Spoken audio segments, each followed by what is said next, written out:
Next is exposed and he slams it down. Cloud9 complete the sweep. And nothing but smiles from C9. They keep it rolling. I think Cloud9 is like another chance for us to prove ourselves versus like another top team. Me and Afro are like clearly like the best bot lane in the day. I think straight up to you two, we're gonna win. Nice hook comes in. Smithy is there for the lantern gank. The trap was there. Beautifully played. The first blood comes through again. Stixxay and Aphromoo are a pretty strong duo. I don't think we've ever had any trouble with them in terms of just bot lane. I'm not really worried. Smoothie Button didn't get the first one. A very well played duel by the C9 duo. I think that we'll see who's best when we play.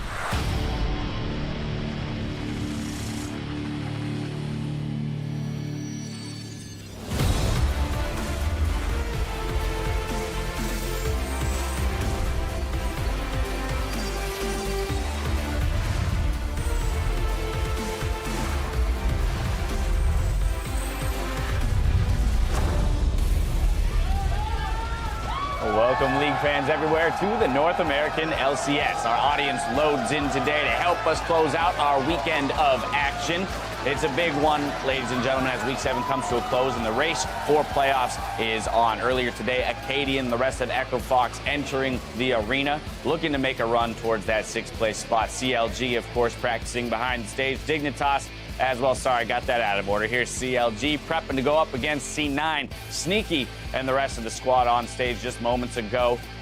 Getting those last-minute seat adjustments, got to be at the right height, as it is. It's amazing what in gaming it, requires in terms of, being on your own setup, right? So precise. If anything's off. I moved from my desk to a standard table and everything's haywire. Ladies and gentlemen, hello everyone. I'm James Daz Patterson here with Mark Zimmerman and Sam Kobe Hartman Kensler to kick off the day. How we doing today? Losing an hour of sleep due to daylight savings? I'm about 3.5 right now. Oh, woo! Out of what? Out of 10. Out of 10. All right, well, we're going to inject some energy into Kobe today. So before we get into it all, let's go ahead and look at the standings. Cloud9 look to hold on to first place with their series today, while FlyQuest entered the day in 4th, just 2 wins above 8th place Dignitas, making the race for playoff positioning that much closer. We'll see who can make moves within the standings with our matches coming up today. First, we have Counter Logic Gaming taking to the stage against Cloud9. Then the Battle Arena plays host to Immortals and TSM later in the day. Over on NALCS 2, we have Echo Fox going against Team Dignitas,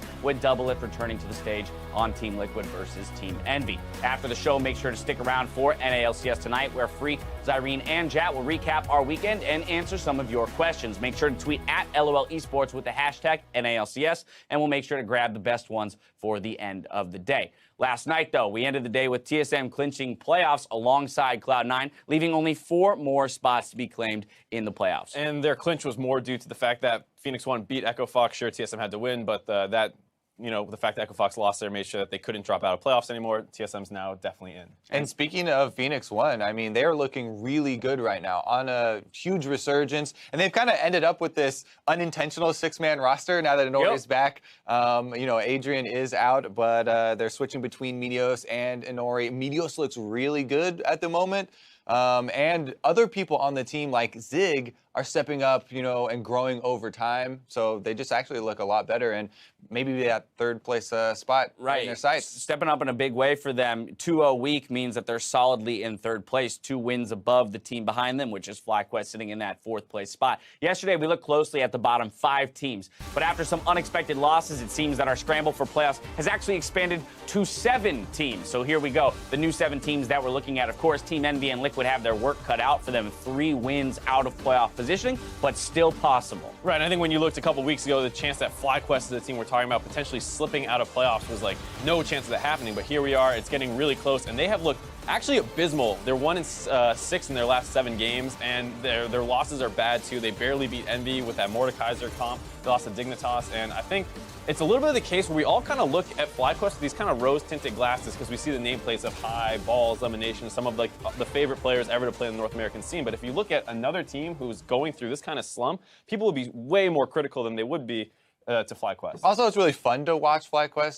They're trying all these things and going to the extremes. And you're almost willing to forgive some things when they're bringing in these new picks because, hey, they're not necessarily supposed to work anyway. Let's look at another top team that's struggling, Kobe. CLG hasn't looked so hot recently. Definitely, especially yesterday. I mean, versus Team Dignitas, they had a lot of issues, whether it was, some individual decisions as well as team decisions, as well as just plain team fighting, actually.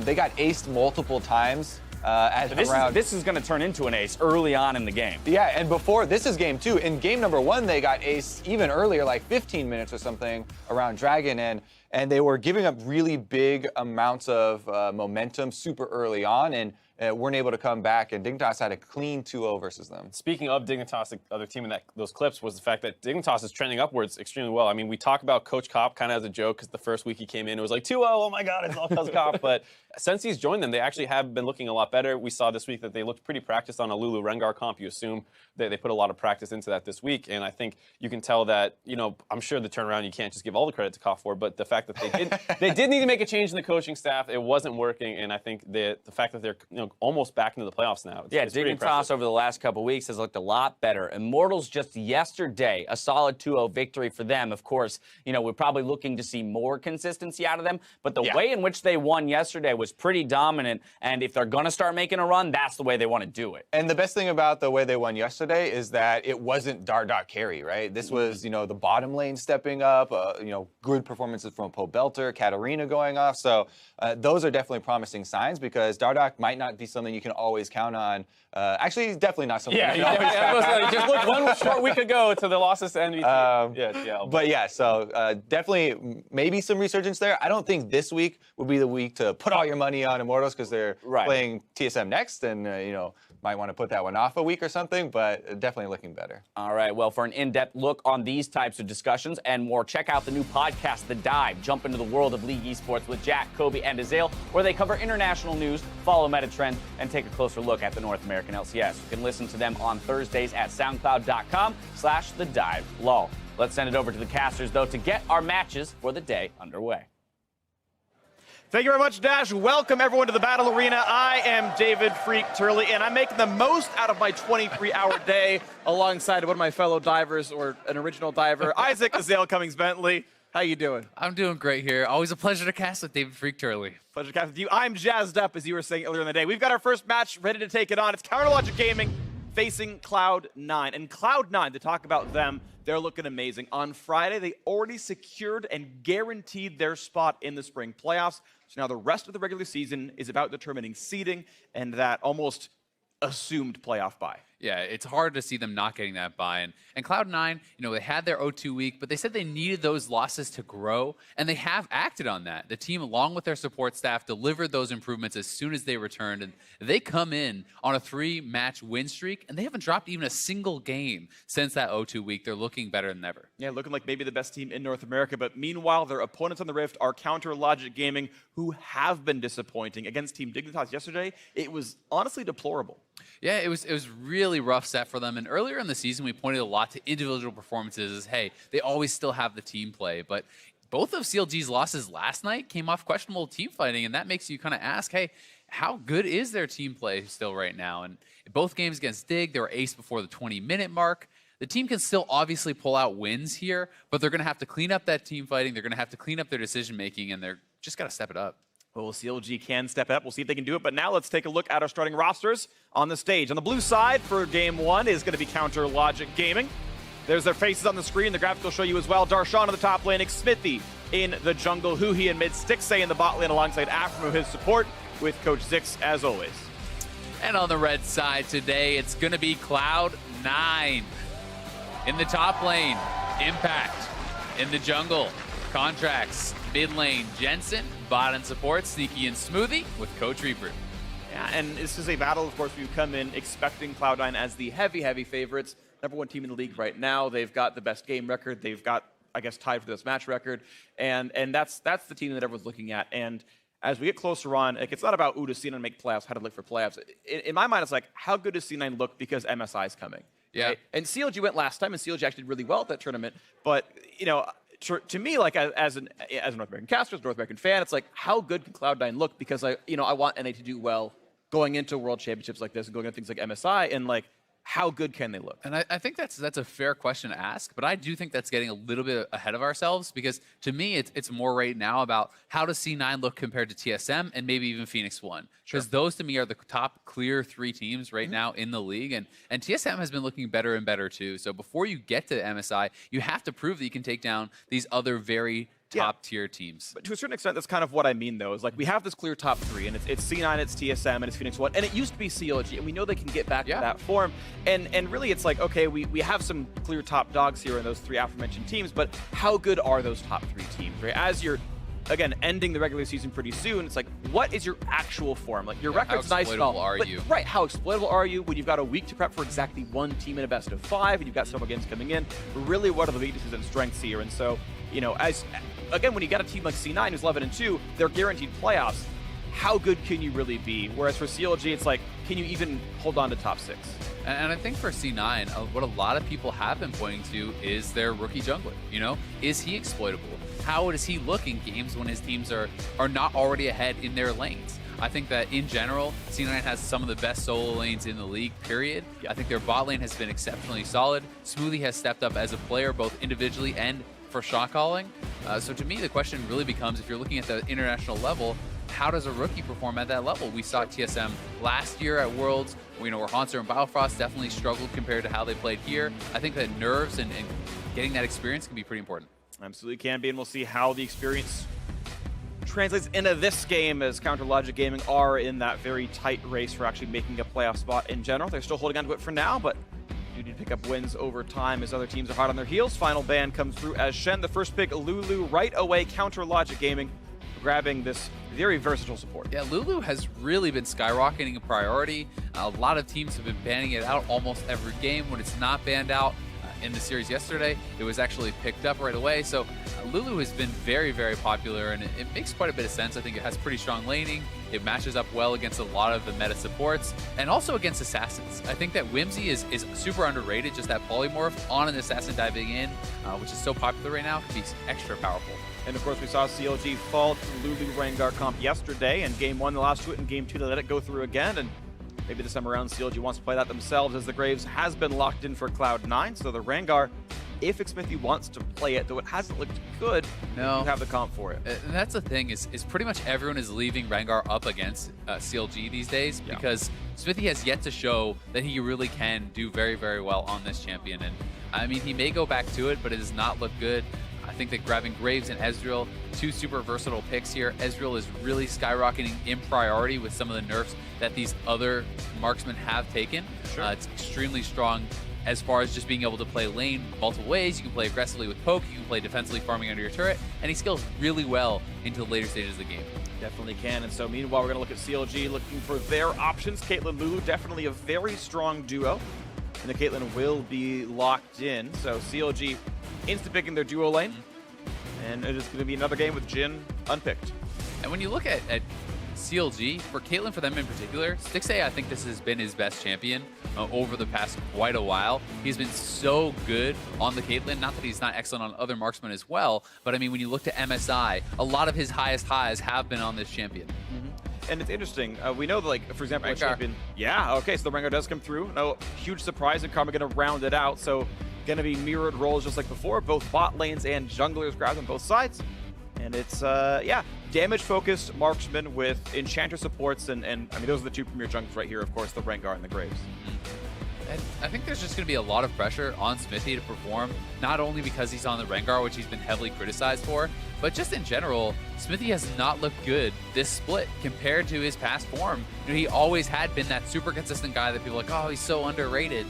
And this year, I think he has been consistently CLG's weakest player. Yes, I would agree with that. And everyone else has been, to some degrees, hit and miss. But being the players who've been hit and miss, Darshan actually had been doing a bit better on the carries. The Fiora banned away by Cloud9. Don't want to let him play that. Yeah, especially when it's not something that we ever really have seen Impact playing. You know, may as well take away this target ban, do that very easily there. Still, there are some tanky options, but there's been a lot of top lane focused in this draft, and I'm interested to see where these guys are going to go, because with most of the premier tanks taken off the table, besides Maokai, which still could be banned out, who admittedly has a much weaker laning phase, you're kind of getting pushed down a lot further. You know, Camille, Rumble, those are super popular. Most of the premier tanks are already taken away. Where do they go from here? Yeah, Renekton's up there as a popular one. Maokai's probably a bit weak for my liking. Jace is still up. It's interesting, because I cast a CLG set yesterday as well. Jace seemed very low priority in those games, that he was played sometimes, but was never really picked up as a ban, despite being super popular in pro play. Final ban comes through as Syndra, another mid lane ban, but not the Jace. And we haven't really been seeing Jace talk nearly as much in the NALCS. It had been a trend for quite a while in the earlier half of the split and really fallen out of favor. People have been moving it more towards playing mid lane Jace with Rumble top or a tank top type thing. Maokai obviously still very serviceable. His laning phase is quite weak, so if CLG wants to go for something like the Renekton, they should have a pretty heavy early advantage.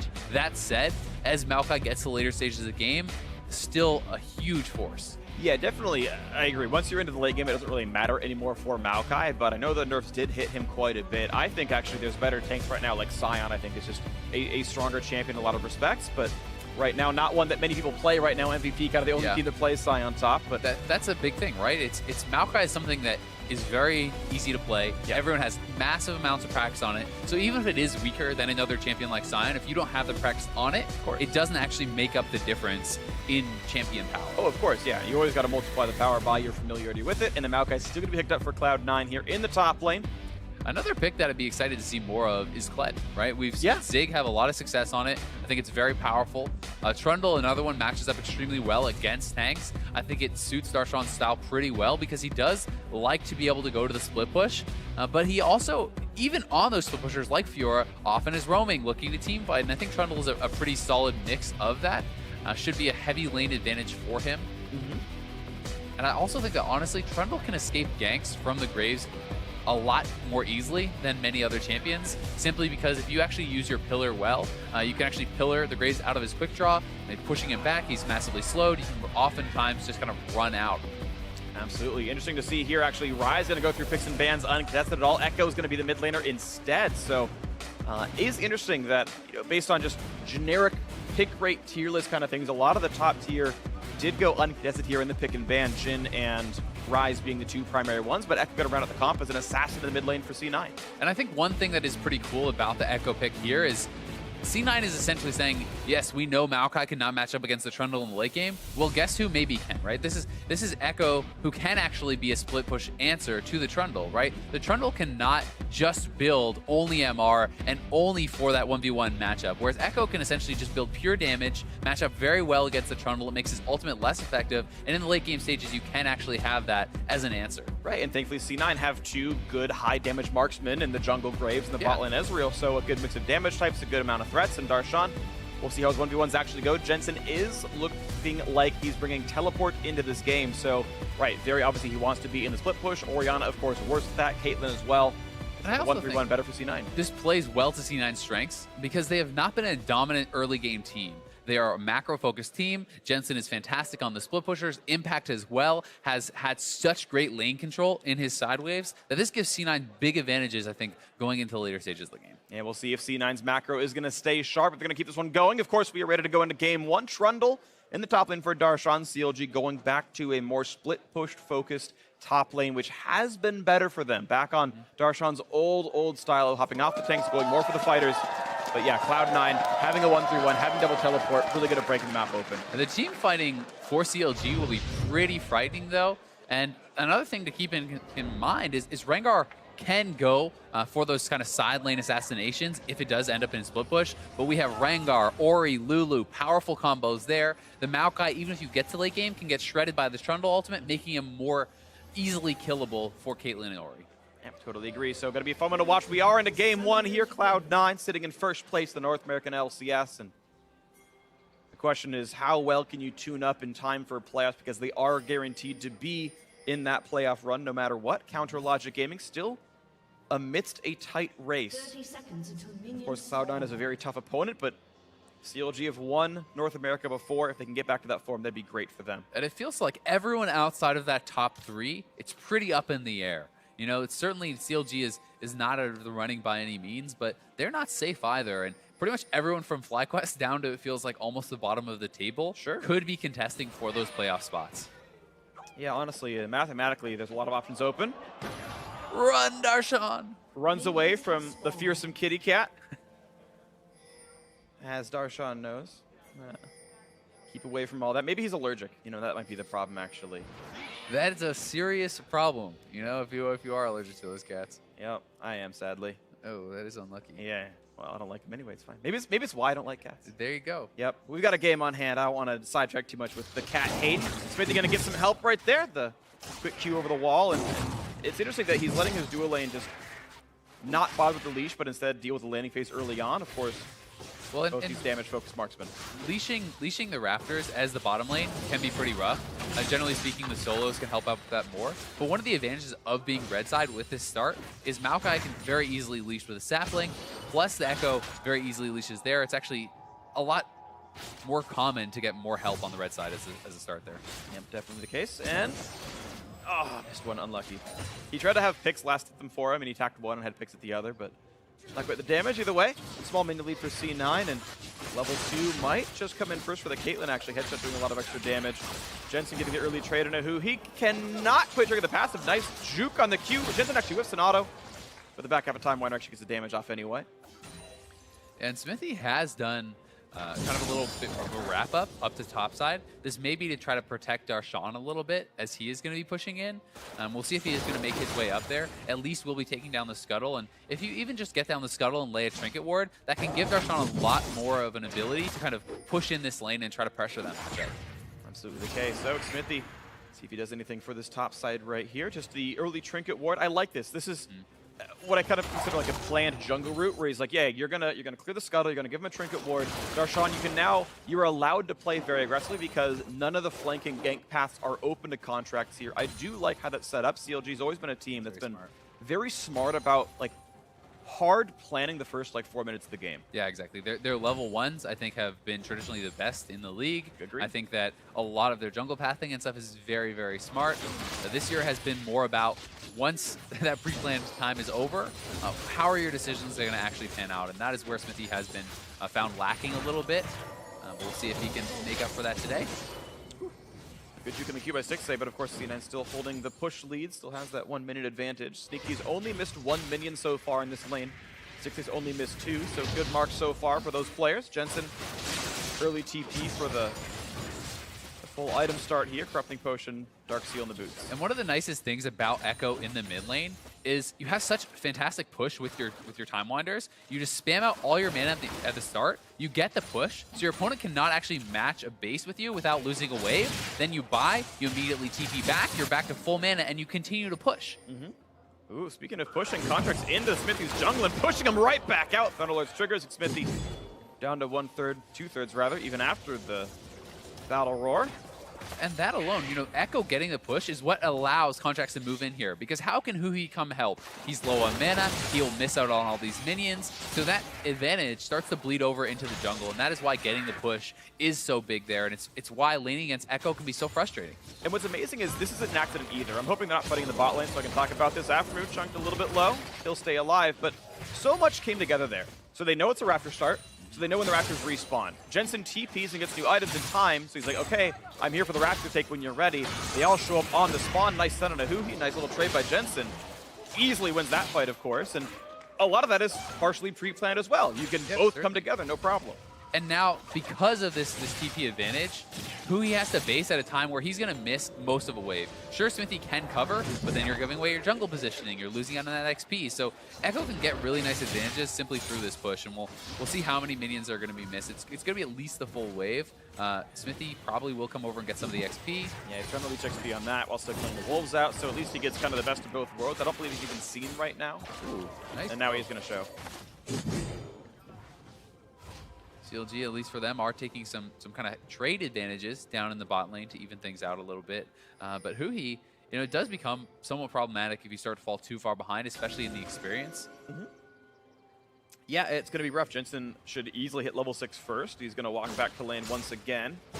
Of course, choosing to match the recall that Huhi had. Just has to add another Doran's Ring. Not a exciting item buy, but I think still worth doing. You don't want to, again, have no items in the lane. It's already emphasizing his strengths, but you have an early advantage. He's putting more gold into these early item buys that are going to give him even more lane power for him, hopefully, emphasize that lane advantage. And Jensen traditionally has been the toughest person to lane against in the mid lane statistically.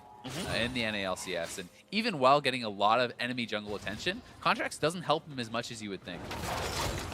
He has a couple of smart plays like the Raptor Steal, which is actually more like Jensen helping out Contracts. And Impact can be pushed down into the turret. Nice little ulti from Darshan. Of course, the trade of R buttons. But Darshan actually having a pretty good way with this one. Look at the minion difference, plus 14, 15 right now. Smithy is coming up. They're actually trying to set up a dive here. This would be risky, though. Smithy is 5, and Impact's probably just going to back off. Darshan's low on mana, but it's enough to make Impact lose XP and gold. Didn't feel comfortable actually going for the tower defense, and that's going to be just half a level of XP lost. Exactly, and he's going to miss most of the next wave as well since Smithy delays that back. So that is very big play actually here for Darshan, who already had been establishing a pretty big advantage for himself. So that just the pressure from Smithy, even though they didn't attempt to dive, was massive. We'll see if Contracts can get anything back on the bot side, though. He's 6, and he is going in behind CLG's bot lane. Flanking through. Here comes the trade in, but a nice net puts Sneaky at half, and that's going to be... It's going to stop him from doing much more. Contracts was hoping there'd be a fight. Instead, he'll just get away for now. Oh, wow. He's actually just going to go straight over to the red. So we'll see if Smithy is anticipating this and trying to trade off, but Smithy is still not 6. He is around here. And they should know now, I think, if Jensen goes off to the right side, that they've probably lost their red buff, and Smithy is going for the trade already. Yeah, very smart by him. You've always got to give credit to junglers, too, with what I don't believe to be any information at all. Says, you know what, he's doing this would be the right play. And if Smithy gets to blind evade in the jungle and keep it equal, this is hard to do sometimes. Now, it's thankful for him that Darshan's winning the lane, so he's got the pressure there and support from the top side. But despite the red trade, you know, not really equal, because Contracts has taken away more. He's a full level up. You know, he's taken quite a few camps away. So Smithy, he's going to have to hope that the time he spent for Darshan pays off, right? Because he sacrificed some of his own power for that. And it's interesting, actually. You can look at the gold, it's equal, and it is very sort of stratified leads. Darshan is very far ahead of Impact right now, but Contracts and Jensen have equalized that lead on themselves on their own farm right here. And so it's kind of like a 2v1 in terms of who's winning right now. It's Contracts and Jensen really getting a lot done. But COG's comp is about Darshan winning a split push. So Afro move might be going to get caught out here. Juke's part of the slow. Could get rid of. He's going to flash it. He's not going to. There we go. Very, very late onto it. But now the flash chase is there. Afro gets the knock up with the ulti. Contracts doesn't have the damage to kill. And Afro does get away with a trade of summoners. It doesn't actually use his exhaust there. Pretty risky business for Afro, but does stay alive. And this is pretty critical because 9 minutes in, First Blood has still not been given up. So that first kill can mean a lot, especially when the other jungler's already a lot ahead. As Smith, you definitely don't want to see Contracts picking up that First Blood. Definitely not. He's already ahead. You don't want to get. Oh, here they go top side. Top lane play. Darshan has turret aggro. He packed out a flash for buying some time, but look at that. The pillar is there. First kill picked up. Jensen TP won't do anything. He's going to force to cancel. Nicely done, Cloud9 Gaming. The top focus does pay off. Bot side, though, they are attacking that turret. It's getting quite low here. We'll see who is going to win the turret race. It should be CLG, I think, with this next mini wave coming in. That grabs it. Yeah, it's close. I do think CLG is going to end up getting it here, washing it down 9 minutes, 30 seconds in. Confident that they're going to get it. I mean, they even backed off Smithy. If they don't get it first, that would be a pretty bad mistake. Did it just not call that bot lane's going down? How do you do this wrong? That is a huge mistake. That was... Smithy gives away 300 gold to Cloud9. I mean, that's essentially just giving away a free kill, right? Yeah. That he just did there. By backing off, he actually makes it so Darshan doesn't get the first turret. And yes, he wanted to give the solo gold over, but they would have gotten more solo gold and the shared gold from getting that. So that is really poorly done from CLG. I'm not sure if that was a breakdown in communication or what. I don't know, but that was obviously a huge mistake, and it means that Cloud9 are feeling pretty good about this with getting the first turret gold. Mountain Drake to pick up as well is icing on the cake, and though Cloud9 are slightly down in gold, they are feeling pretty good about this game, I feel like. CLG, though, still going to be about Darshan, as now the rest of the lanes are just objectively behind in gold. Yeah, they really are. And Darshan, he's going to get even more help. You can see that the vision has been set up around here, top side. Smithy's already moving back up. Impact has no turret, and he has no flash. He's likely going down. Got the ult. He's going to jump forward, but he's going to hope that there's a teammate coming around, and it's not going to be for a while. Contracts is heading over this way, but a nice root by Smithy. The damage should still be there. Nice kill picked up. Darshan, actually, the kill credit yet again. 2-0 Trundle is a big deal. And where is Contracts in all this? I mean, he is getting some counter jungling down, but he needs to help protect Impact at this point so this top lane does not spiral out of control. Even if you can't be there for the gank, get some vision down. You know, he has the warding jungle enchant, so he needs to be able to help protect his top laner and actually keep him relevant. Because if Darshan gets too far ahead, there's going to be almost nothing Impact can do in the lane. Well, I definitely agree. It's going to be difficult, but Again, we point to the fact that Cloud9 are winning in gold in literally the 4 other roles in this game right now. So it's Darshan versus the world. Maybe slightly overstated, but hyperbole still aside, it is where the gold leads lie. I mean, it's clear to see where the emphasis has been put from CLG, right? They are very clearly showing what their game plan is here. And they're now going to have Darshan execute on it, right? You can't spend all this time getting Darshan ahead and then not have him knocking down turrets, not have him being a menace in that side lane, because the time spent elsewhere for C9 will end up being worth more. And remember, Afro has no flash. There. He's got no way out of this one. Going to land a slow. He's going to get the re-engage from Xmithie. The knockups there. Looking for a bit more damage. He's got to run away. From Darshan, he is behind. Ooh, looking for the flank. Well, the two of them stay alive from CLG, and now Darshan is on this flank. Looks to slow into contracts, but keep in mind, 2 of them are at 100 HP. They can't get much more for the fight, and a nice arcane shift by Sneak. He gets away from the shockwave.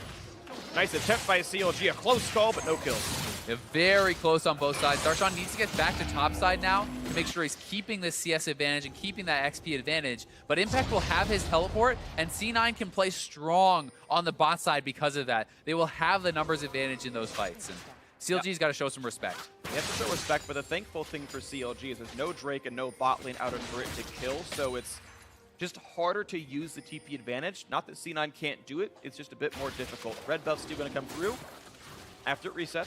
It's mainly things like this, right? You cannot contest for this red buff. You have to accept that that is gone. You have to play to your strong side. Even if it is technically your side of the map, it's not anymore. 6 HP, close one by Stixday. Gets the smite out of Contracts, to be sure, but so far Contracts so good. 2-0 in this game, and I feel like I keep talking about CLG, but I do want to talk about Xmithie, because this is 3 games in a row he's gotten CLG to start with 2-0, or he's been some form of 2-0 in his own scoreline. First Blood, I believe, 3 games in a row, and the second follow-up as well. So Xmithie has been getting his ganks off. I would say Contracts is otherwise out-jungling him farm and buff-wise, but for as much as we were talking about Xmithie being one of the weaker members, he has gotten some good ganks off. Oh, Smoothie about to check into this. Looking for the third, 3-0 CLG. It might just be the pillars there, and Darshan. He can get the fourth. He's got the third kill, looking for the fourth. Running out of HP pretty rapidly, though. Takes turret aggro, and why do you keep chasing that? I guess because Impact is behind, and C9 now getting the turnaround here. Impact, as soon as his spells drop good on that, will be a kill. The root's going to be up in a second, you've got to imagine, and that's going to be the secure. Almost certainly, they're going to give it over to Jensen with the proto belt. Nice coordination there by Cloud9, and they get the game back with an 800 gold. I mean, you talked about it. CLG gets out to these good starts, and then they often overreach, right? And that is one of the things that a lot of people criticize Darshan for, is that he does sometimes get greedy for this. They take the kill onto Smoothie, but they want more. They don't know where the rest of the members are. And once you're chasing in here, I think that Darshan at this point, he's committed. He needs to go for it because he's going to die even if he runs. But I think the fact of the matter is, they should have just taken the 1 kill and backed off. Yeah, most likely the case. Unfortunate there. Of course, a great collapse by Cloud9. Jensen, who's just perennially had lane priority, able to get the roam off and get 300 gold on himself. Yeah, donating that kill over, very smart from Impact. It was a guaranteed kill. Get it on your split pusher, especially because so much gold has been funneled into Darshan. You want to make sure that Jensen can match up in that side lane if he has to. Right, there we go. Turret goes down 2-2 now the score line, as bot lane outer was killed off by CLG not that long ago. Cloud9 put their own dual lane on the other side of the map and equalize that score here. Very close game. Yeah, still a 700 gold deficit. It's interesting that that lead is all pretty much in Darshan's pockets, but CLG are holding the gold lead and maybe doing it better than we might have expected. He's also equalized the farm lead, and some of that was Jensen roaming around, but props to Huhi for recovering off a very bad early game and a very rough start. Let's see, CLG, I mean, they put themselves in a pretty good position. C9 playing it patient, though, and where I think their strengths lie is more in this stage of the game. Kind of from here on out, they have really been able to outplay teams as far as map movement, team coordination, and that is where I think a lot of their strength has been this season. So we'll see if CLG in these next 10-15 minutes can actually keep up with them. We'll see what they can do at Impact. Just going to lick his wounds down a level, and this is so hard to deal with, of course. Yeah. You can't really blame Impact, or even blame Contracts that much. Some of this is just very difficult to deal with overall. He tried to what he could, but look at that, the damage on a Smoothie. Face checked into some wards, a great kill. Another one picked up now for Xmithie. CLG taking over some of the map. Smithie is actually having, I think, the best start, at least, to a Rengar game I have seen from him. Yeah, he is looking pretty solid, moving around the map well. CLG looking to start up this Dragon. We'll see if C9 wants anything to do with it, but it looks like it's going to be theirs as Contracts is trying to go for Darshan. Darshan's got TP backup anyway, so they know they could have matched the play. Darshan, nice pillar, but a nice jump over the wall for Contract. Gets away with it. Mountain Drake picked up, nicely done. And yeah, Cloud9 Gaming make the play happen to keep that 1,000 gold lead, and now they've tied up the Drake score. I think pretty soon here we're going to see Jensen moving over to the side lanes, and I think that is where C9 can start to look to get some advantages because, you know, if it's not Darshan matching up against him, it's going to be pretty tough for anyone else to farm down there safely against this Proto Belt Echo, and now that he has his Sheen complete, he can be unlocked in the split push pretty well here too. Interesting choice by Sneaky, actually. Ninja Tabby very early on Ezreal. I personally feel like that's a bit safe. I was going to say over-aggressive. That's the opposite of what I'm saying, though. I don't think he's really going to die to a Rengar that easily. I feel like Ezreal's reasonably safe. He's got a Karma on his team. That seems a little bit afraid. Tabbies are very efficient, but I do feel like people are starting to underestimate how powerful the CDR of Lucidity is, as well as the Summoner's Spell cooldown reduction. That also helps you stack your tier faster. You know, I think there's a lot of synergy in CDR with Ezreal's kit because your Q's up more often, which reduces the cooldown of your ult, etc., etc. Kind of snowballs. And part of the reason that Ninja Tabby's even good at all is lethality. Lethality, which is flat armor penetration. And the more lethality they have, the better armor is. Well, you're against, at best, a Black Cleaver and like a Trundle ulti, which are percent shreds, which actually hurt the value of Ninja Tabby. So, again, I find it a little bit confusing. Maybe we'll see it happen and it's going to be worthwhile later on in the game, but right now it feels much too risk-averse. So the biggest argument I have for it is it's one of those things where Sneaky is basically saying, I don't need to do the maximum amount of damage. As long as I don't get burst down, we'll win. Well, Contracts picks up the red buff, now to satchel over the wall is going to keep him pretty safe. Nice invade by Cloud9, and it's the team with the gold deficit still making plays. Impact still 1v1ing Darshan, and he's surviving a very rough matchup. He's remaining -20, which is pretty good for how that start went. Yeah, he is surviving. His ultimate was expended there, and Darshan didn't use his. That's the key ability to be used. So if Impact stays too far up in this lane, you can sometimes get chased down by Afro. Solo kill from Jensen. Afro even burned flash, didn't get to ult. And why do you not exhaust the assassin that solo kills you? So that probably a big mistake, but the kill credit still goes through to Jensen. Good job by C9. We'll have to see that one again. Jensen may have just caught him off guard. I mean, the amount of burst that can come out can be pretty surprising, and it just goes down very quickly, I assume, here to the third proc. Yeah. If you're willing to flash, you should be willing to exhaust. I agree. And I know at a certain point he dropped vision because he walked out of the brush, but an Echo jumped you. Just exhaust the guy. Yeah. And that can sometimes be a thing where you're looking elsewhere on the map, right? You're trying to do something else. Either way, a mistake there from Afromoon. Jensen picks up a nice kill for himself, and this is going to be that threat of the Echo. We talked about how once he's in the side lanes, it's very hard for people to match up against him. If you ever lose track of where this guy is in your jungle, and C9 has done a great job getting some deep vision on this side of the jungle, he can very easily take people out like that. We're going to take up the mid lane as well as Cloud9. Good damage down there. Red buff and Contracts helps as well, certainly. Mid lane turrets are the next ones to fall in general, and obviously a big damage lead for C9 in that respect. Game only 700 gold apart. It's been CLG holding the gold lead for most of it, but obviously this game is very close. Sad for the Trundle and the Maokai. No Rift Herald to grab this game. It has despawned already. Definitely would have helped Darshan in the 1v1, but doesn't get it here. A little bit of an oopsie. Smithy actually grabbed the blue on that handoff to Huhi, and Huhi's now, so. He did that yesterday too. He actually screwed up one of the handoffs earlier when he was playing Graves. Which may actually, I mean, in this case it seems like C9 is backed off, so Huhi should be able to push out and get back in time, but in some situations that can actually cost you a turret because your wave clear is now out of mana. So these little things can matter quite a bit. Unlucky. Yeah, that's rough. Well, back to the holding pattern we go. Mid lane season, of course, is difficult. It's always smart to recall appropriately and keep yourself afloat. Jensen, 3 completed items, Merc Treads, and his 2 extra AP ratios with the Lich Bane and the Hextech Proto Belt. And the Lich Bane is once again building more towards that split push. Yeah. Anytime you leave this guy alone, he will crush your turrets. The Proto Belt and the Lich Bane also very powerful in those 1v1s. If you can get that third hit off with your E, the amount of damage it does is sometimes so shocking because you get the Lich Bane proc. It often is procking the actual third hit of your passive plus the E damage itself. Yeah. You can get hits that are insane amounts of burst. Totally agree. solid 20% CDR for Jensen. Wasn't running any CDR and glyphs. And C9 now looking for the play on the mid lane. The Maokai also roaming down to the collapses here. Cloud9 want in on this one and won't find him just yet. A nice bit of poke out from who he might stymie the push as Jensen's at 2/3. This turret getting quite low, but CLG does have good wave clear with the Ori, and the traps from Stixxay make it a lot harder to actually have a clean fight around there. Yeah, they are only rank 4. He actually chose to finish maxing the Piltover Peacemaker, the Q, which is a little bit atypical for pro play. Again, you typically see the traps max after 3 to 4 points in Q, so not maxed yet. Not going to be a huge deal, to be honest, but means a little bit of something.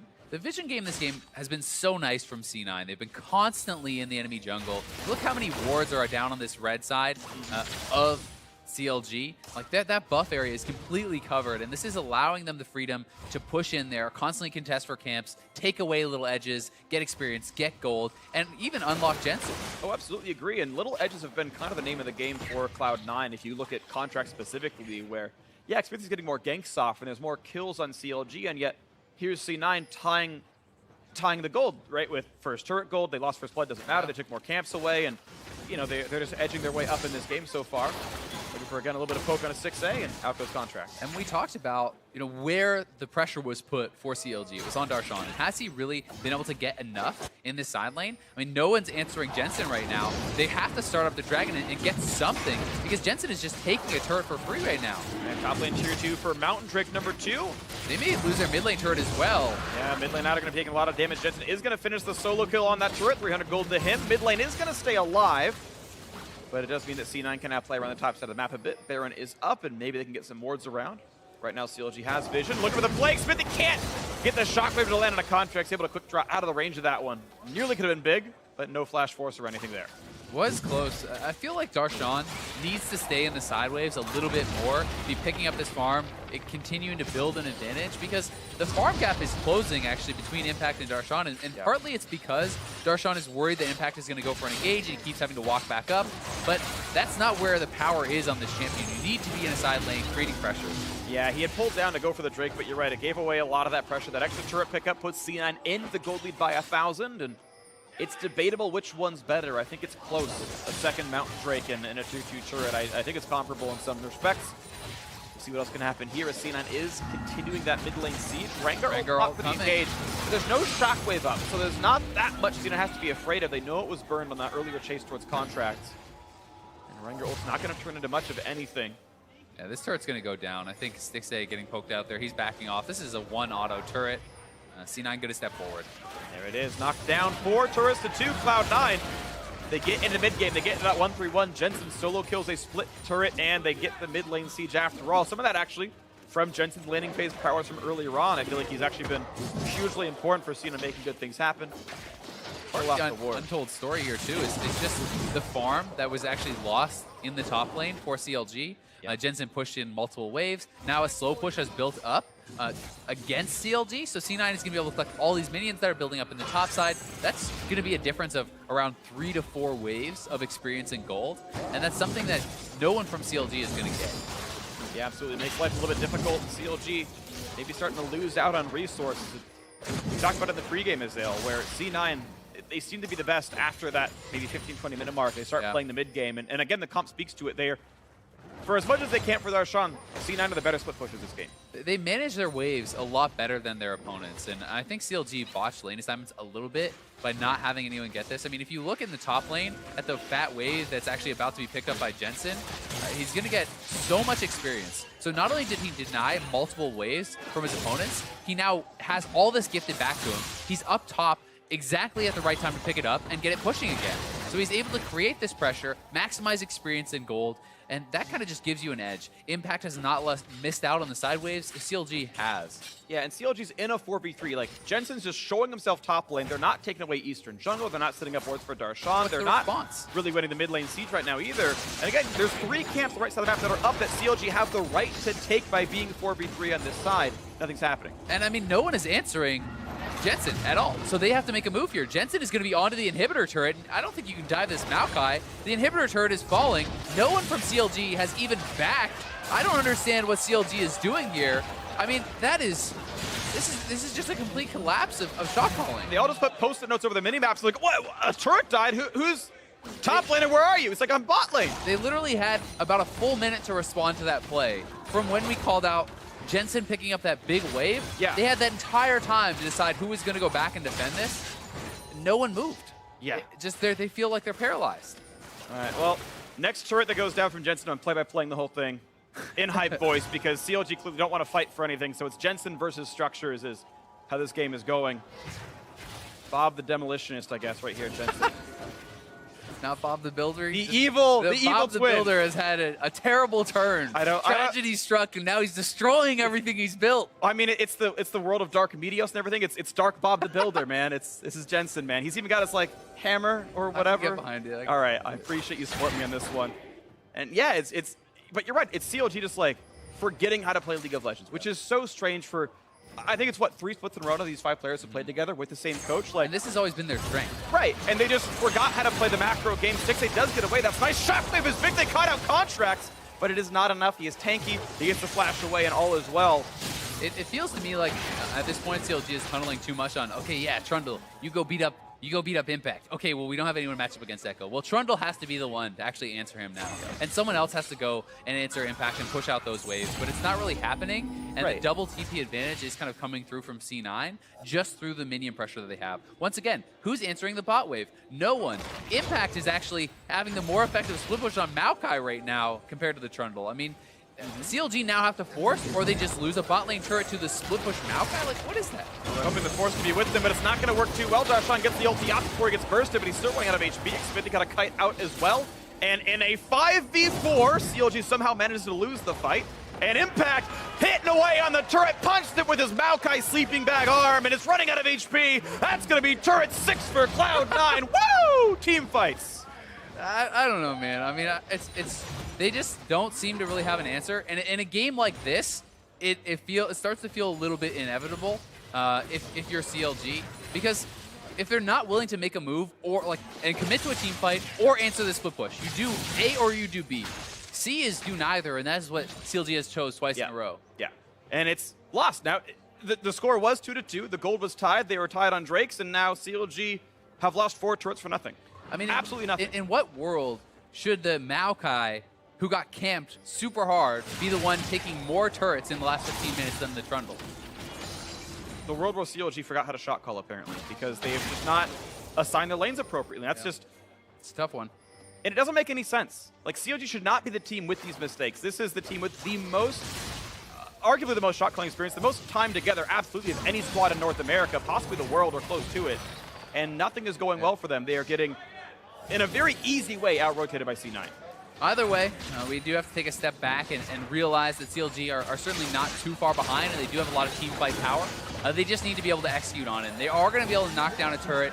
Caitlyn's a fantastic team fighter. We know that Orianna has a lot of power if you can get that right shockwave. The Orianna-Rengar combo is still there. There still are split push advantages for Darshan. We just have to see CLG execute it on it. It feels like they are paralyzed. Starting up the Baron is going to be the answer to the Impact split push. Okay, 6-8's pretty big. He's at 2.5 items right here, looking for the pressure on the Baron, doing it rapidly. It's the TP. Pulling the TP out. Contract's going to look for the steal. He's not going to get it. Shockwave could stop him. There we go. The spike comes through for Xmithy. Shockwave going to be a complete airball there, but it's the Baron for nothing and a TP force. That Baron call helps CLG get back into the game. There you go. Good call from CLG. They're willing to make a play. That is what you have to do. You either A, force something, or B, respond. That time they forced the Baron. They actually get it pretty much uncontested, which was a little bit surprising to me. And now this may unlock Trundle to get something done. And Darshan is going up towards Echo. Here comes Smithy. They are collapsing on the split pusher. This is looking like a good play. Jensen ulted super early. I think he misclicked on something because now he doesn't have that to get out. Lands the stun, going for the satchel. He's going to get pushed back around. Good play by Xmithy. Huhi coming up. And here's the collapse. Jensen does have flash. Can he get over the wall? Rooted, pillar in the way. Can't get out of this one. Pops Zonius. Looking for the stun, but can you do anything about this? No, we can't. Actually, Stixley getting the kill credit, and CLG suddenly opening up on the map. Yeah, very good for CLG. They finally turn on. They use Rengar to pick off the split pusher. They force an objective with a man advantage, and now they can look to Siege with the Caitlyn. CLG could really open up a big edge here. We're looking for it right now. Into the mid lane, 2-2 turret. No chance of stopping it. The 5v4. The wave clear is so low for with C9. The Baron buff. Yeah, this could work really well. Graves is trying. Caspian is going to die, and Melee going to follow as well. And there's no wave for a little bit here, so CLG going to have to stop and recollect themselves. They've sent the Rengar to the top lane to collect the wave. This is a very difficult siege to defend for C9. With the trap set up, the ball used for zoning, Stixxay can very easily step forward and start hitting this turret. As the next wave comes in, Jensen still won't be back. But Rengar's not with them, so CLG is showing some respect to their opponents, and they're going to back off. They're going to back away. All right, looking for some of the jungle to steal away. There's a nice blue buff for them, and Counterlogic Gaming come away much better for the trade off that Baron play. And it was 20 minutes of them doing nothing intelligent at all, and then that Baron's...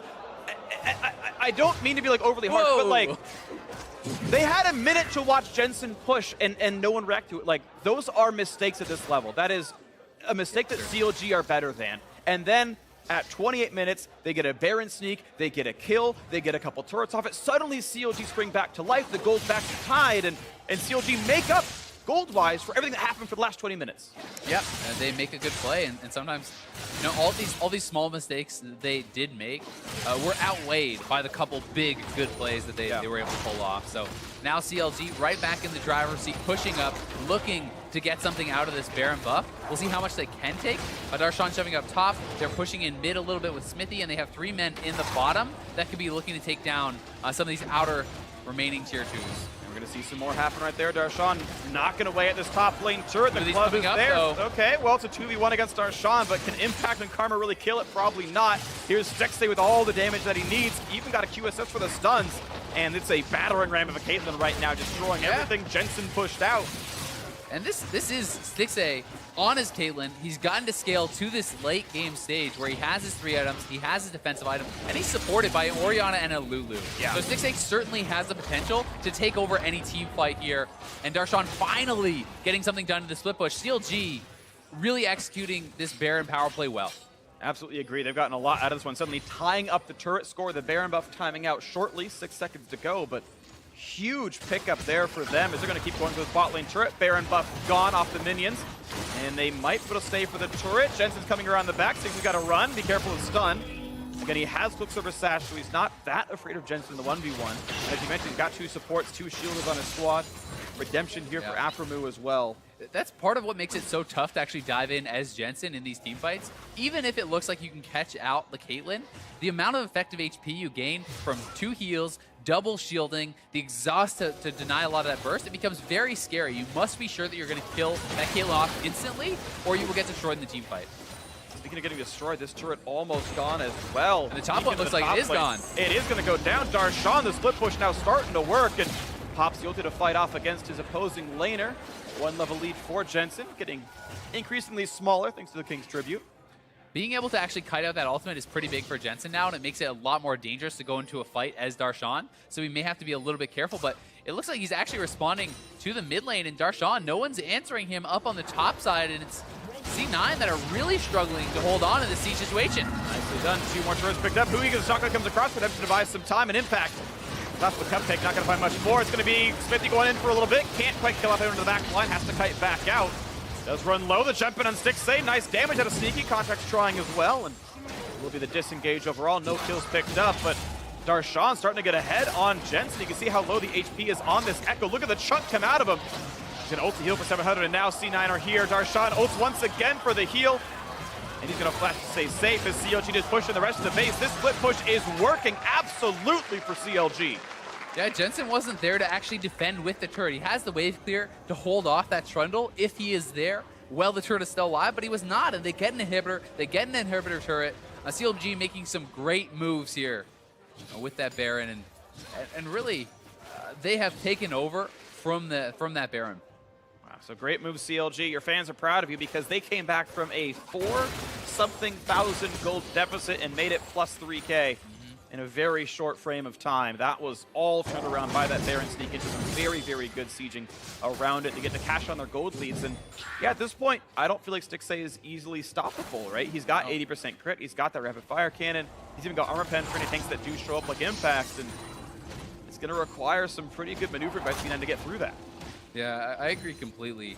I mean, Stixxay has not really been challenged in this because I think C9 is realizing how tough it's going to be for them to actually win a team fight that they do commit to. It feels like either they need to be able to get something done with their double TP or find a pick off. And right now, CLG is doing a very good job of pressuring heavily without actually opening a window for the hard engage, right? They're pushing just far enough without exposing themselves. Yeah, very good stuff so far. Haven't gotten flanked, and we'll see if Impact can find that opening later on this Maokai. The question really is, though, do they have enough damage to kill off Stixxay? Because he does the highest DPS of any champion in this game right now. This 4.5 item Caitlyn, as it were. Gonna be hard to deal with, honestly. Yep. Well, Elder Dragon is live now, and that's going to mean another pressure point for this game. And no one's answering Darshan because they're worried about CLG rushing that Elder Dragon. And that is just going to mean that CLG just gets a free inhibitor knocked down. C9 now sending multiple members top. Flash means list. that CLG could maybe go for the Elder. And they're going to look for that right now. If they stay for Darshan, it's going to take him 20 seconds or more with the Guardian Angel. Impact going to look for it. Here's a stun from Jensen's going to land that, so the focus is on for Darshan. And very unlikely he lives through this encounter, but CLG, of course, going to take the Elder Dragon to keep pushing. They're actually walking back up to the rest of the base. Watch the minimap more than this. As the Dragon is gone, the rest of the team pushing into the base. The Ezreal is actually defending the bottom lane right now. The inhibitor already dead. Orianna's inside the base. As CLG looking to close the game off of Darshan's death. This death is honestly worth it because they are onto the base to look for a bit more. Question is, how much time does CLG really have as the rest of C9 can come back to defend?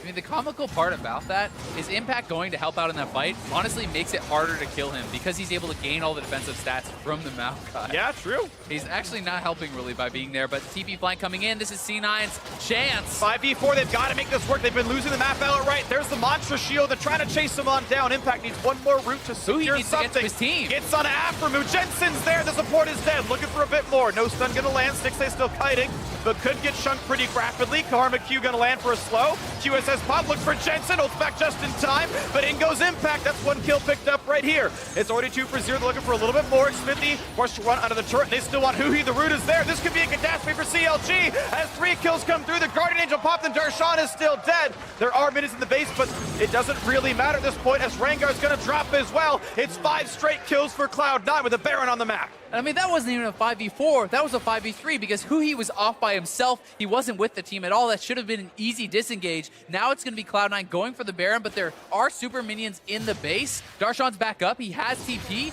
Will he actually go into the base and try to get the triple inhib? I think that might be the call for CLG, but he's not making it just yet. Well, there were wards or at least minions placed down. There is a there's TP minions in the target base. for He could have Darshan. gone. Can't do it now. Now Cloud9 getting a huge fan vote right there. Of course, that's the bigger fan base, but all C9 have done right now is tie the game up in gold. We'll see if they can use that Baron. The double inhibs down, of course, it's going to be hard to use the map. Yeah, but at least it allows them to delay the game, right? Yeah. If this is a Baron buff in CLG's hands, it seems like it's surely a sealed game. But they definitely made some errors there. Huhi not being with the rest of the team, trying to kind of go in solo and take down some turrets, meant that the rest of the squad got caught out 5v3 and chased down. Absolutely. So close game right here. And I think Counterlogic Gaming, with no objective to play for, it's a difficult choice because you're against a Baron buff, and that's rough. But you're also allowing the other team to farm double inhibitors with no map play to make otherwise. So CLG will lead golden XP. I think you have to utilize that pressure. There's no global objective, so you must shove heavily up the side waves and then pressure the mid lane inhibitor, be able to utilize that to get the super minions in and hopefully dealing damage to the Nexus turrets. That is what you use as the pressure point because, to your point, you can't just sit back, otherwise you're just feeding the other team gold. Yeah, gold right now 300 apart. It'll actually get better for C9 as the minions go down.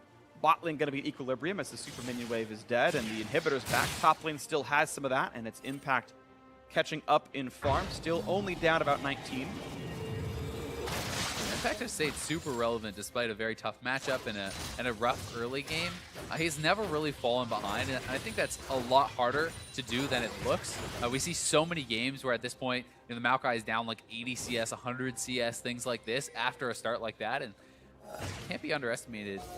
Impact's ability to find farm and to always be in the right place at the right time. Sure. Water Reminder now done for Stixxay, which is a great choice because it's good against both the Maokai and the Echo, and even the Redemption targets here. So props to Stixxay for some intelligent itemization here.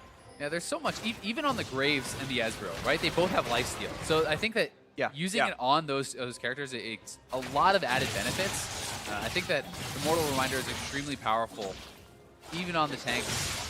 It's obviously powerful, but on the other guys too. Yeah, absolutely. It's good against Everyone has some mechanic you care about with that, so good choice here. And Jensen is on the split push. And looks like it's C9 who are allowed to play aggressively. The Baron buff is keeping CLG from doing too terribly much right now. Someone does need to go over and get ready to answer Jensen, though. Yes, Darshan is pushing up and can threaten an inhibitor, but if his team gets jumped on, the game could just end. This is an open inhibitor with Baron buff on. If C9 win a team fight here, the game ends. And Darshan is just continuing to split push, so CLG needs to play this very well. If they get caught out and hard engaged on, it could go badly, but at the same time, if they fail that engage, Darshan will take their base. And looks like CLG actually made the right call here. They were willing to base race, and Cloud9 said, you know what, we don't feel like we can defend this 5v4. We've only got one Nexus turret. They've actually called a lot of the team back. Yeah, it's a tough call to make, right? Because you must be sure that you are going to win or it ends the game if you fail. So Darshan now pretty out there by himself, but not making the collapse. They don't have the vision on him. Right, he had peeled back when C9 went in fog of war. He said, okay, they might flank, they might recall. I'll chill for a bit. Then says, okay, they're back on the map. I guess I'll reset and buy some items and go towards this Randuin's or Dead Man's plate. C9 feeling pretty good. Inhibitors are all back up, so the map is reset. The Baron buff, you can see, ends in 10 seconds right here. So we're going to be back to this tied game. Cloud9 up 500 gold.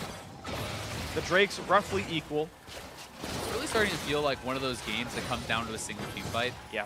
Where it's so late in, gold leads not there at all. You know, it's all about the fact that inhibitors are open. The Nexus can be cracked so easily for both teams if you get that proper team fight. If you win a fight on your opponent's side of the map, you end the game. So it's going to come down to only one turret stands between CLG and victory in Cloud9. Only one team fight stands between them because of how far pushed up they are. And no one is here yet for Jensen. We see Darshan coming down now, but even one hit on this inhibitor turret, like look at that, it's half the health. Now Jensen's got to kite back, slowed a little bit, not going to find the stun, and Darshan is here for the trade. Not going to ult for the damage just yet, but Jensen's going to kite away from this. And Jensen very intelligently, he procs his third hit passive, which gives him the speed boost, then he runs out. Yeah. If you try to just straight up run, you can get chased down pretty easily by Darshan. Once you proc that third hit, zoom away, no problem. Darshan tanky enough, and of course Ravenous Hydra is sustained, and it's Jensen doesn't have ways of healing himself easily when he's chunked in a half like that. He might just have to recall Ocean Drake. There's only one, and it doesn't reset the damage that quickly, to be honest.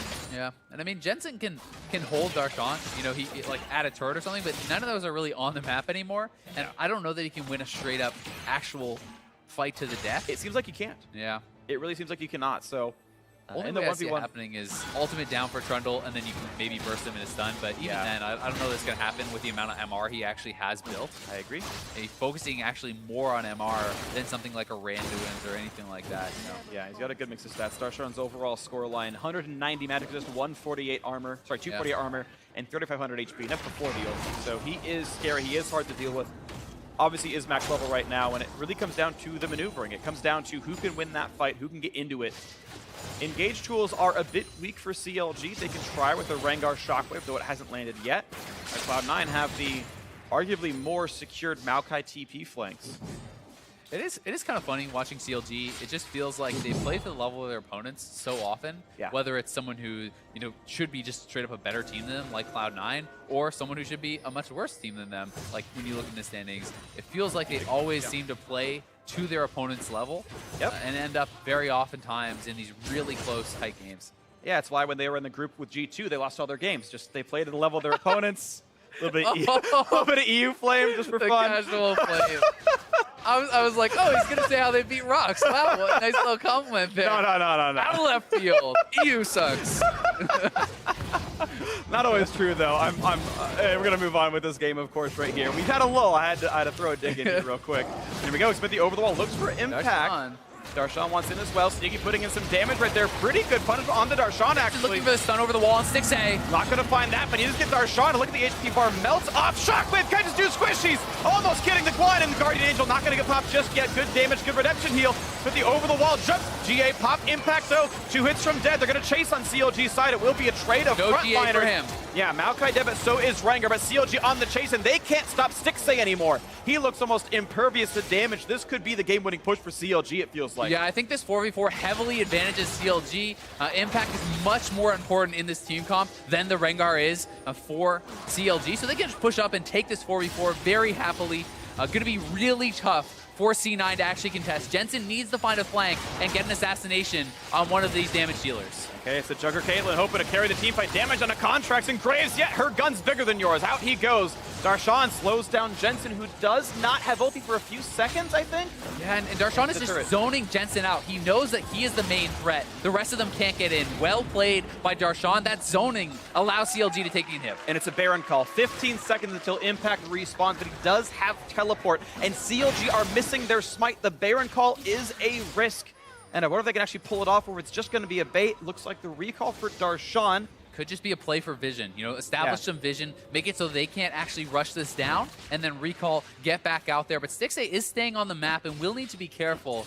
And he's such a critical member on this point in the game. He's got to respect some of the damage here. Contract smoke screens him. Double shield. Yep. And Caitlyn outranges Graves so heavily at this point in the game, it becomes very difficult for Graves to fight into a Caitlyn team comp. Because even just on the approach, you can get taken down, but here comes Darshan. He is fast. Contract hits the shield. He's got to be careful of the pillar. There goes right in front of him. Guardian Angel and the frontliners. And they're going to find a bit of a route on Darshan. True shot barrage, and it's going to be a whiff on the shockwave, actually. That might stymie. A lot of those this game. He has not been able to get involved too many. He's low on mana, but he has the blue buff to regen. Darshan ults for some regen as well. And here's the rush down on Baron Nashor. Jensen can look for the steal. Not going to get it. Great smite by Xmithy. Jensen gets the stun. Ults back over the wall. Worth the attempt. Definitely worth the attempt for Jensen. Ults back away. Elder is out on the map, and Darshan's actually TPing back out there. He wants to get in position, but who he recalled, so this is, I guess, him slowing down the Drake take. Yeah, I think this makes quite a bit of sense, actually. Buy time for your mid laner. You have mid lane pushing with the supers. You can control the Elder area and look to establish an advantage. Hits CLG with control, and again, Stixxay seems not to be able to be stopped. Maybe there's a flank play. Jensen can run the backside, but now the push is on towards Impact. Still no Guardian Angel, and decent damage comes out from the Caitlyn. Into the mid lane they go. Damage is gone, and once again, they look at this Elder Dragon. They look back at mid lane. The bot lane and top lane pushing heavily for C9. CLG will have to make a move or go to answer those waves. Killer slows down a little bit. They're finding for the play on a mid lane. Then they got the inside track on the base itself. Jensen's pushing for the bot lane right now. CLG could just try to run down mid, though, with the Baron buff and look to end the game. C9 now put in a tough position here. Rengar ulti is coming in. Jensen is going for the base race. This is going to be huge. Smithy wants to stop the back. Yeah, and he's going to stop them. So CLG can just walk into the base right now. Stixxay is going for the turrets. I don't think they can stop them at all. CLG off the back of Stixxay. Jensen is not even the right side of the map. It's over. It's CLG with the comeback win in Game 1. No one's even on the map. The out-rotation win comes through. Game 1 CLG. In what was a topsy-turvy game, a CLG make the eventual move and out-rotate C9, taking down the Nexus.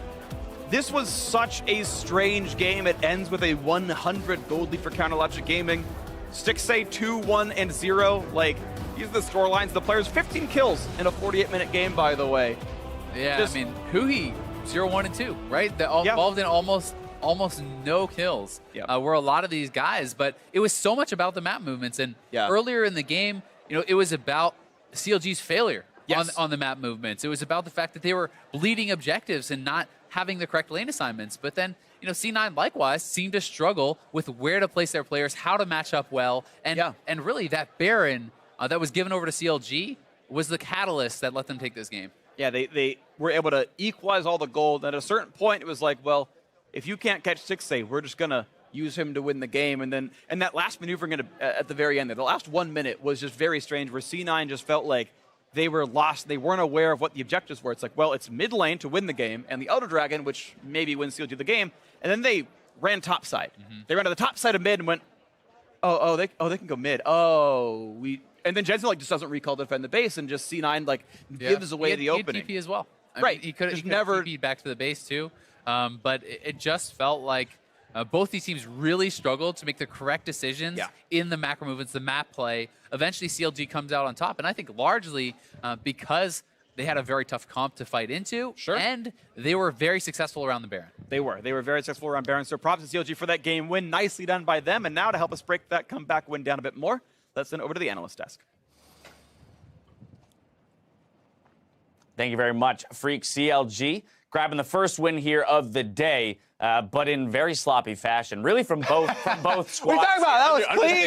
Yeah, it's super clean. I mean, it was a relatively low kill game for how long it went and for, in a sense, how messy it was. However, let's talk about... Messy macro. Yes, exactly. Yeah, it was messy fighting. Let's talk about the messy macro, but set it up. First, talking about champion select, because we saw a lot of focus thrown towards the top lane in the bans, which ultimately results in that Maokai versus Trundle matchup. Yeah, and I think you don't see very often a ban phase like this where we saw 6 top lane bans. You see the Maokai be the best tank left available, basically one of the only meta ones, and then that sets up the Renekton, the Trundle, which is one of the best options for CLG. We always talk about Darshan doing well in carries, and I think this is another example of them doing, for the most part, good with the Trundle, though obviously it's hard to call anything like just straight good in this game. Right, well, Kobe, so from the outset, we've talked a lot about how CLG, this split, with what is pre-planned, strategies coming in, the early level 1 pathing from McSmithy has generally been impressive. Same thing occurs here. We see early focus to the top lane, looking to get Darshan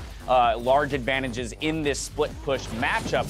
However, it's beyond this point that decision-making starts to break down. Right, so they draft this Trundle into the Maokai counter pick. Trundle's going to beat Maokai even harder than he used to beat Maokai. And they have Smithy on the top side, who's been up on the top side already. This is his second or third visit, by the way. And they continue up there to try and get this split pusher going, finally get this turret. However, actually this turret replay, they call Smithy off, plus Darshan is denying minions, so there's definitely some miscommunication there where they didn't know they had to rush for it, or they really did want this solo gold, but then even Darshan is letting minions die to it, so definitely some mistakes there. They give up some unneeded, this is basically unforced errors. Overall though, the game plan you're talking about where camp for the split pusher, get this Trundle to be this force, that thing went well.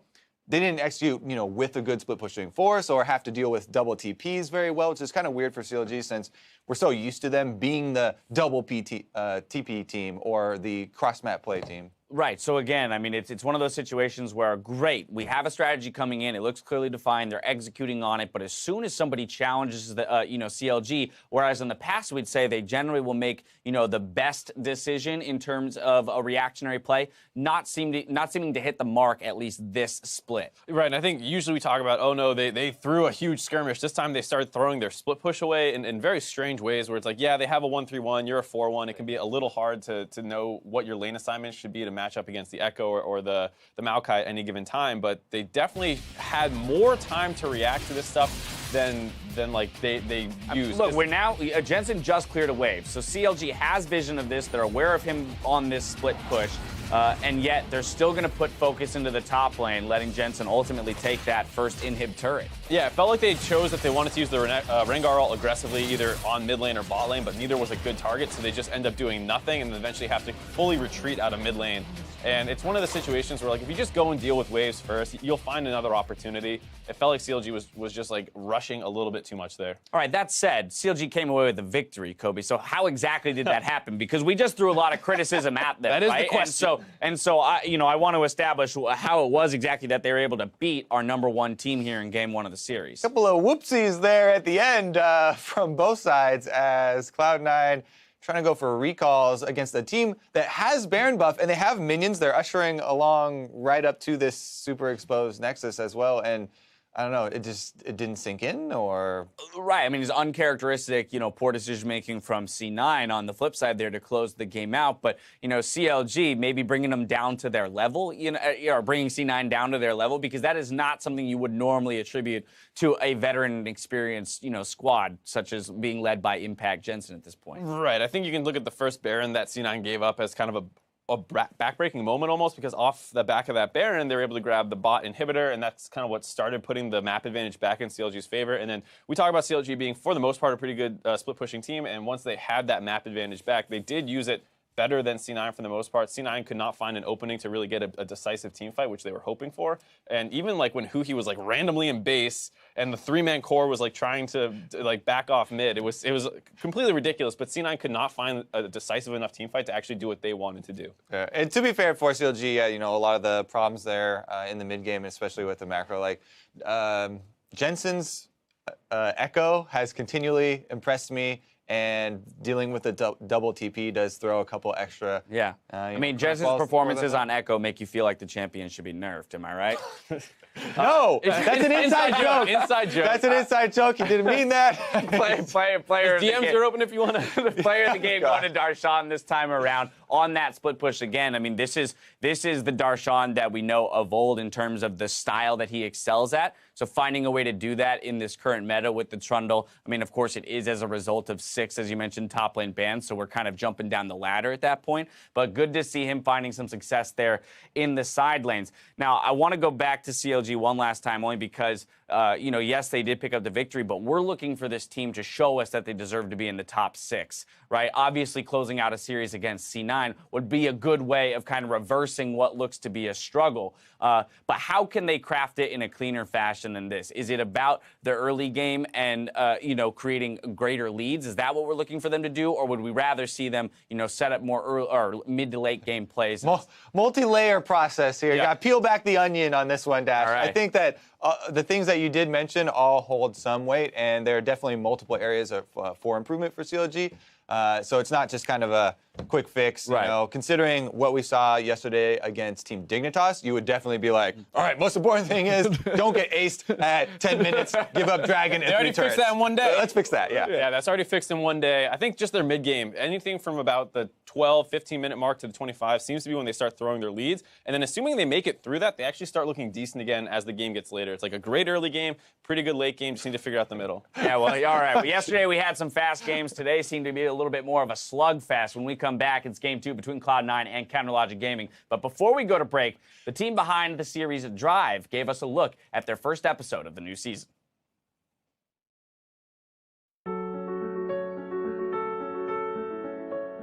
When you draw so good, you're so satisfied, you just want to draw another drawing. That's what I do. And there's a point where you fail, you play so bad, you draw so bad, but keep going, just keep going. My name is Steven Leaf. I am the artist known as Handsome.